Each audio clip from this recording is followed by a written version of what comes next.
اعوذ باللہ من الشیطان اللعین الرجیم بسم اللہ الرحمن الرحیم الحمد للہ رب العالمین والصلاة والسلام علی رسولہ الکریم ابی القاسم محمد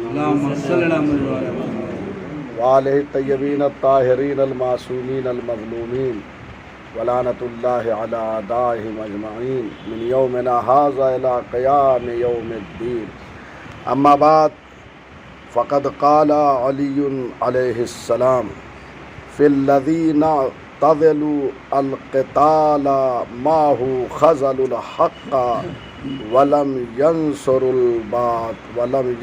الباطل۔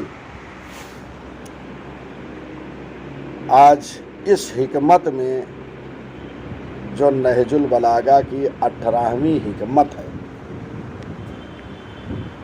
اس میں مولا فرماتے ہیں ان لوگوں کے بارے میں جنہوں نے جہاد کے میدان میں مولا کا ساتھ دینے سے کنارہ کشی اختیار کر لی، مولا کا ساتھ نہیں دیا۔ مولا نے ان کے لیے فرمایا خذل الحق، انہوں نے حق کو چھوڑ دیا، ولم ینصر الباطل، حق کو چھوڑ دیا اور باطل کی طرف بھی نہیں گئے، خاموش رہ گئے۔ ایسے افراد تھے۔ بہرحال یہ حکمت جب جنگ جمل اور جنگ صفین مولا کے دور حکومت میں جو واقع ہوئی ہے، اس میں کچھ لوگوں کو جو اسلامی سماج میں معاشرے میں اس وقت مشہور تھے، ان لوگوں کو امام نے دعوت دی جنگ کرنے کی، جنگ جمل جنگ صفین، لیکن انہوں نے مولا کا ساتھ نہیں دیا۔ جنگ جمل میں امیر المومنین کے ساتھ نہیں آئے اور باطل کی طرف بھی نہیں گئے دوسری طرف۔ اسی طریقے سے جنگ صفین میں امیر المومنین کا ساتھ نہیں دیا اور ادھر معاویہ کی طرف بھی نہیں گئے۔ لیکن نہیں گئے تو یہ قابل تعریف نہیں ہے، اس لیے حق کا ساتھ دینا ہے، حق کے ساتھ آپ کو رہنا ہے۔ امیر المومنین نے جن لوگوں کو پکارا ہے، اور یہ بھی بہت اہم بات ہے، دیکھیے جہاد اگر واجب کفایت کی حد تک لوگ جمع ہو جائیں تو دوسروں پر کیا ہو جاتا ہے؟ ساقط ہو جاتا ہے۔ لیکن اگر امام کسی کا نام لے لیں تو اس پر واجب ہو جائے۔ اگر دوسرے افراد چلے بھی جائیں اور ضرورت نہ ہو تب بھی ان پر تو واجب ہے کہ یہ امام کے ساتھ جائیں اور ہم رکاب ہو کر جنگ کریں۔ ان میں جن کا نام لیا سن لیجئے، اس لیے کہ اچھے ناموں کو تو سب سنتے ہیں، میرا نام آ رہا ہے یا نہیں آ رہا ہے، لیکن ایسے بھی نام سن لے کہ جن کو مولا نے پکارا، اس میں سعد ابن ابی وقاص ہے۔ سعد ابن ابی وقاص یہ وہ ہے کہ جس کا بیٹا کربلا کے میدان میں عمر سعد کے نام سے تھا۔ اس کو مولا نے سعد ابن ابی وقاص کو جنگ جمل اور جنگ صفین میں دعوت دی ہے کہ آؤ میرے ساتھ ہم رکاب ہو کر جنگ کرو، میں حق کے ساتھ ہوں، میں حق ہوں خود۔ اور حدیثیں پیغمبر سے لوگوں نے سن رکھی تھی۔ سعد ابن ابی وقاص کو امام نے دعوت دی۔ عبداللہ ابن عمر کے بیٹے کو بلایا، آؤ جنگ کرو میرے ہم رکاب ہو کر، میں خود حق ہوں، میرے ساتھ حق ہے۔ پیغمبر کی حدیثیں ساری مولائے کائنات کے لیے تھی۔ اور ایک اور شخصیت ابو موسیٰ اشعری، ان کو بھی بلایا مولا نے، آؤ۔ نفیل، محمد ابن مسلمہ، اخنف ابن قیس وغیرہ وغیرہ بہت ساری شخصیتیں تھیں جس کو فردن امام نے بلایا تاکہ کل کے دن یہ عذر پیش نہ کر سکیں کہ ارے واجب کفائی کی حد تک تو لوگ پہنچ گئے تھے، ہمارا آنا ضروری نہیں تھا۔ یہ اسلامی معاشرے کی ایک بڑی شخصیتیں مانی جاتی تھی اس زمانے میں، لہذا ایک ایک کو مولا نے بلایا کہ آؤ ہمارے ساتھ چلو۔ لیکن ان لوگوں نے امیر المومنین کا ساتھ نہیں دیا اور باطل کی طرف بھی نہیں گئے، لیکن باطل کی طرف تو نہیں گئے، حق کا ساتھ نہیں دیا، قابل مذمت ہے۔ حکم امام کی مخالفت کی ہے، قابل مذمت ہے، امام کے حکم کو نہیں مانا ہے۔ اور دوسرے حق کا ساتھ نہ دینا خود یہ باطل کی تقویت کا سبب ہے، کیونکہ اگر اہل حق کم ہو جائے تو کیا ہوگا؟ باطل طاقتور ہو جائیں گے۔ اگر لوگ حق کے ساتھ جڑتے جائیں گے تو ادھر تعداد زیادہ ہو جائے گی۔ گویا یہ چاہ رہے تھے کہ ادھر تقویت ہو جائے، تو ایک طرف تو باطل کو طاقت دینا، یہ نہیں شریک ہوئے کسی طرف، لیکن ہدف کیا تھا، مقصد کیا تھا کہ باطل طاقتور ہو جائے۔ اور دوسرے قرآن مجید کی مخالفت جو صراحت کے ساتھ قرآن نے کہا ہے، فَقَاتِلُوا الَّتِي تَبْغِي حَتَّى تَفِيَّ إِلَىٰ أَمْرِ اللَّهِ، ان سے لڑو جو ظلم و زیادتی کرتے ہیں یہاں تک کہ وہ امر خدا کی طرف پلٹ آئیں۔ اس آیت کی بھی مخالفت کیا، امیر المومنین کی بھی مخالفت کیا ان لوگوں نے، اور قرآن کی اس آیت کی بھی مخالفت کیا جس میں جہاد کا حکم تھا انہیں کہ جائیں جو ہے ظالم کے خلاف جہاد کریں۔ بس یہ تاریخ کی وہ شخصیتیں ہیں جو صفحات تاریخ میں امیر المومنین کے ساتھ نہ آ سکی۔ ہر ایک کی قسمت میں نہیں ہوتا حق کے ساتھ ہونا۔ بہت بڑا خدا کا جتنا شکر کریں کہ پروردگار نے ہمیں امیر المومنین کے دین پہ دنیا میں بھیجا ہے، بہت بڑی نعمت ہے۔ بخدا اگر صرف اسی نعمت پر آپ شکریہ ادا کرنا چاہیں تو نہیں کر سکتے، اتنی عظیم نعمت دی ہے۔ ایک کلمہ۔ دوسرا ایک حکمت مختصر سی اور تمام کر دے رہا ہوں، اس میں مولا فرماتے ہیں من جرى فی عنان عملہ اثر بعجلہ، جو امیدوں کے پیچھے بھاگتا ہے وہ موت کے جال میں پھنس جاتا ہے۔ بڑی بڑی لوگ امیدیں لیے رہتے ہیں، میں یہ کروں گا، میں وہ کر دوں گا، اور عمارت کھڑی کروں گا، اور یہ بنا دوں گا، وہ کر دوں گا، ساری چیزیں ہوتی ہیں، آخر میں موت کا عفریتی پنجہ کے دبوچ لیتا ہے، کچھ نہیں کر پاتے۔ تو یہ امیدوں سے بچو، لمبی لمبی آرزوؤں سے، اس سے پرہیز کرو۔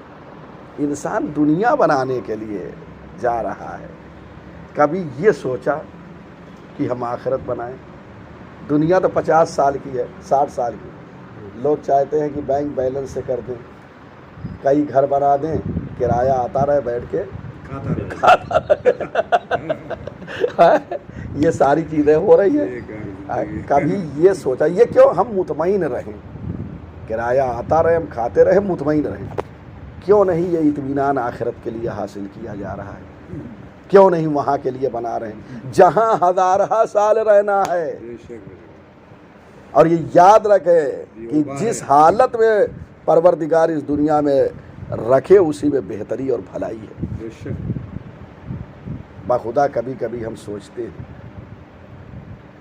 کہ ہمارے پاس اگر ایک ڈونر پیسہ دے دے تو ہم یہ کریں گے، یہ کریں گے، یہ کریں گے۔ کبھی کبھی نہیں آتا، یہ بھی اللہ کا شکر ادا کرے، اس لیے کہ شیطان اسی پیسے کے اطراف ہوتا ہے، بہکے ہوئے کو تھوڑا نہ بہکاتا ہے، وہ تو نیک لوگوں کو بہکاتا ہے نا۔ یہ سب مال و دولت، یہ سب دنیاوی چیزیں اس کی طرف متوجہ کرتا ہے۔ آج جہاں کروڑ پتی زندگی گزار رہے ہیں، ارب پتی، وہاں ہم بھی زندہ ہیں یا نہیں؟ ان کا بھی ایک دن گزر رہا ہے، ہمارا بھی دن ایک دن گزر رہا ہے۔ ایک دن آئے گا وہ محل سے ہم جھوپڑی سے کہاں پہنچ جائیں گے؟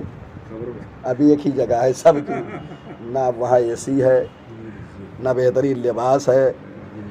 اب جو آپ چھوڑ کے گئے ہو تو بچے جو ہے سب تقسیم کر کے مزے اڑا رہے ہیں، کلاس آپ کی وہاں ہو رہی ہے۔ اب لہٰذا یہ سب چیزوں کی طرف یقین جانیے، یہ امیدوں کو چھوڑ دے، بڑی بڑی آرزوؤں کو چھوڑ دے۔ امام علی علیہ السلام نے اسی مطلب کی طرف اشارہ فرمایا ہے کہ جب انسان لمبی لمبی بڑی بڑی امیدیں رکھتا ہے تو وہ موت کے منہ میں جا پہنچتا ہے، اور یہ چیزیں واقع بھی نہیں ہوتی، انسان دوسری چیزوں سے رہ جاتا ہے دنیا میں۔ بڑی مذمت ہوئی ہے لمبی امیدوں کی روایات میں۔ البتہ ایک چیز اور عرض کر دوں کہ امید جو ہے اس کی دو قسمیں ہیں، ایک منفی ہے، غیر معقول ہے، اور ایک مثبت ہے، معقول ہے۔ یہ امام جو فرما رہے ہیں یہ منفی ہے، یہ امید غیر معقول ہے، نگیٹو ہے، یہ جسے کہا جائے، اس کے لیے امام منع فرما رہے ہیں۔ لیکن ایک امید جو ہے وہ مثبت اور پازیٹیو ہے، وہ کیا ہے؟ وہ اللہ سے امید رکھنا۔ اور فرمان دونوں کے لیے روایتیں آئی ہوئی ہیں اور کتب جو ہے اس سے بھری پڑی ہیں۔ آپ دیکھیں کہ ایک انسان جو ہے وہ منفی جو نگیٹو ہے اس کی امید کرتا ہے جب، تو کیا ہو جاتا ہے؟ یفسد العمل، روایت میں ہے العمل یفسد العمل، عمل الف سے، ایک عمل عین سے ہے۔ عمل امید کو کہتے ہیں، عمل کام کو کہتے ہیں۔ عمل جو ہے یہ امیدیں جو ہے یہ عمل کو برباد کر دیتا ہے۔ اور فرما رہے ہیں آپ دنیا کی طرف بھاگے چلے جا رہے ہیں امیدیں، تو یہ عمل کو آپ کے جو نیک کرتے ہیں وہ بھی تباہ کر کے رکھ دیتا ہے اور موت کے منہ تک پہنچا دیتا ہے۔ یہ سب خواہشات دنیا، نفسات دنیاوی جو ہے یہ خواہشات، اللہ اکبر۔ اسی نہج البلاغہ میں حکمت نمبر 36 میں ایک اور ایسے ہی امام کا امید کے حوالے سے کلام ہے، من اطال العمل اساء العمل، جو لمبی امیدیں کرتا ہے وہ برے عمل میں گرفتار ہو جاتا ہے۔ کیونکہ جب لمبی امیدیں کرے گا تو اس کو حاصل کرنے کے لیے کیا کرے گا؟ جو راستہ ہوگا اس راستے سے بھاگے گا، ہے یا نہیں؟ یہ دیکھا گیا ہے کہ نہیں؟